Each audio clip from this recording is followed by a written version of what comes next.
நம்ம சேனலுக்குள்ள வந்திருக்கிற கும்பாரிகள் எல்லோருக்கும் வணக்கம்.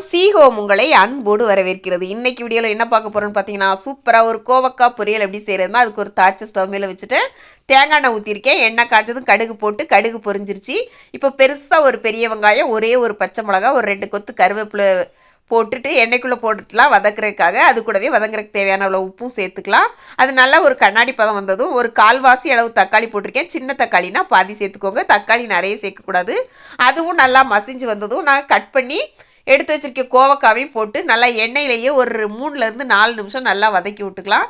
அது நல்லா வதங்கினதுக்கப்புறமா கொஞ்சமாக தண்ணி சேர்த்துட்டு மறுபடியும் நல்லா ஒரு கிண்டி விட்டுறலாம்.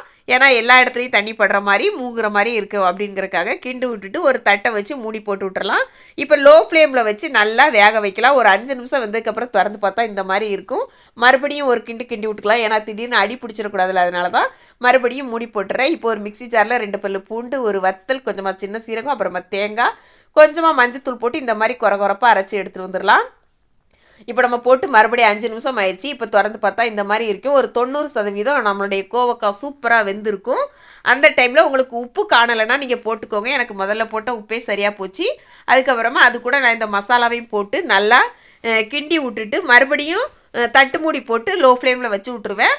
ஏன்னா அதோட பச்சை வாசனை போகணும்ல, அதனால தான். மறுபடியும் ஒரு 5 நிமிஷம் கழித்து பார்த்தா நம்மளுடைய கோவக்காய் பொரியல் சூப்பராக ரெடி ஆயிடுச்சு மக்களே.